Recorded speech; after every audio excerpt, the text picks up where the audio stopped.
There was so much about it that was eye-opening for me. I'm leaving with a sense of urgency. It was really a trip I'll never forget. My name is Michael Porter Jr. and I play professional basketball.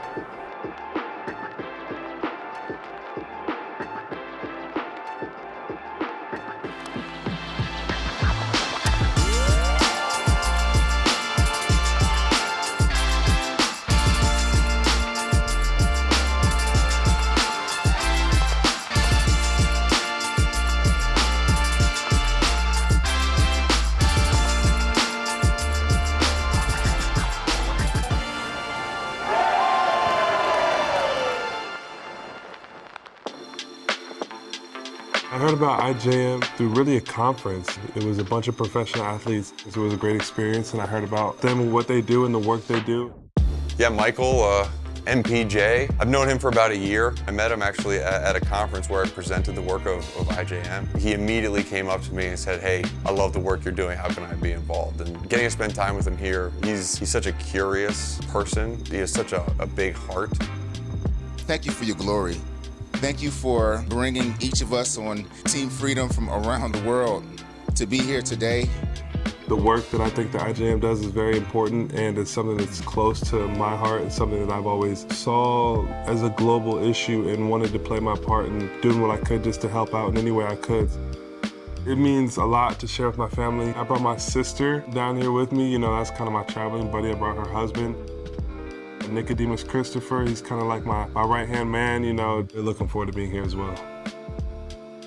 Yeah, I heard out here in the Philippines they love basketball, and I think, you know, being an athlete, it should mean so much more than just putting a ball in a hoop or, you know, throwing a ball across the field or whatever sport you play. I think really using the platform God gave you for impact to, you know, inspire other people, to make other people happy is really the bigger purpose. To be out here in a country that they love basketball is a blessing, and, you know, I've already had a lot of people come up to me and want pictures and things like that, so to get to put a smile on people's face is amazing. I was 16 years old when I was tricked into this computer job.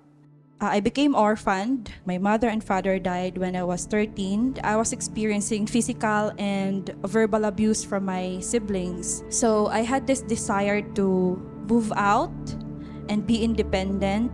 So I stumbled this friend request in Facebook from a stranger.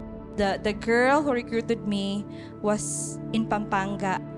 She told me that I could take classes at night after my work, that she will give me free food, that she will give me free lodging. When I got there to the house, I saw that instead of a computer shop that I was expecting, we arrived in a house with a red gate. When I entered the house, I saw girls came out from one of the rooms inside that house. They were naked.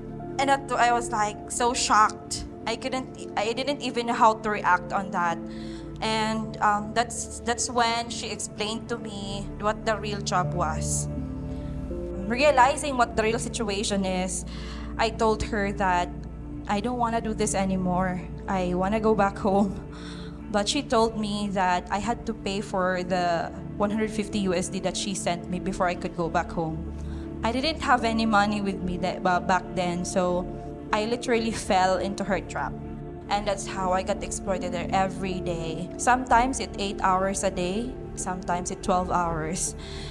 So when I refused to do what they order me to do, they would punish me, they will starve me, they would let me sleep on the floor without anything.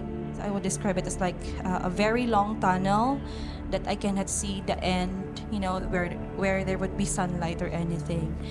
And I was just desperate the whole time, desperate, hopeless.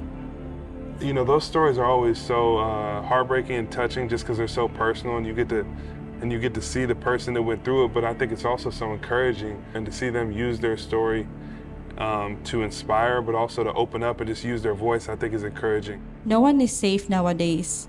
No one is safe. Your daughter could be next, your sister could be next, your niece or nephews could be next. and your visit to the Philippines matters greatly as it brings to light the enormity of the online threats against our children, but it also possibly could highlight the efforts of the Philippine government in prioritizing the fight against OSAIC and CSAM. It was awesome to be able to get so many different government agencies in a room with us at IJM. It goes to show the power of what these athletes can do, right? You travel all the way across the world and people know who you are. Like athletes in America sometimes are so involved in their sport that they don't realize the platform and the impact that they could have. It seemed like they understand that this is a priority, and it seemed like they were willing to play their part as well.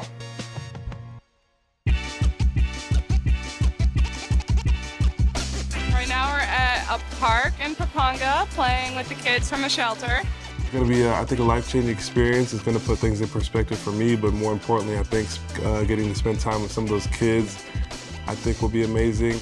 Just imagine the kind of exploitation that they have experienced in the past, and now they can be children again, and they can just walk and run and just do something else that they're unable to do in their previous life. This is good to see, you know, all the hard things they've been through. Still here being kids, still here just wanting to enjoy life and smile and have fun. It's really good to see. Walking into that shelter, I kind of immediately saw the little girl. She was so helpless. Like everyone else in the shelter was a little bit older, kind of knew what was going on a little bit. You know, she was a little bit, I think, just frightened about the whole situation at first, all of us being there, but later on in the day, she kind of opened up and we got to roll the ball back and forth. And that was a touching moment for me. Yeah, I can pretty confidently say this has been the best trip of my life. I'm so grateful for the opportunity to be here and see the work that IJM is doing. It has really tugged at my soul, so I'm grateful, yeah. I mean, watching him with the kids, you know, they can barely reach up and give him a high five because he's so much taller than them, but he has this heart for children, and it's very apparent by the way he was with the kids. So it's been awesome.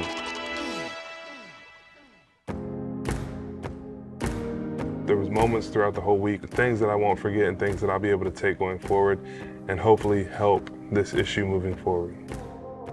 Just by listening, you provide value. We need you. You encourage us and give us hope.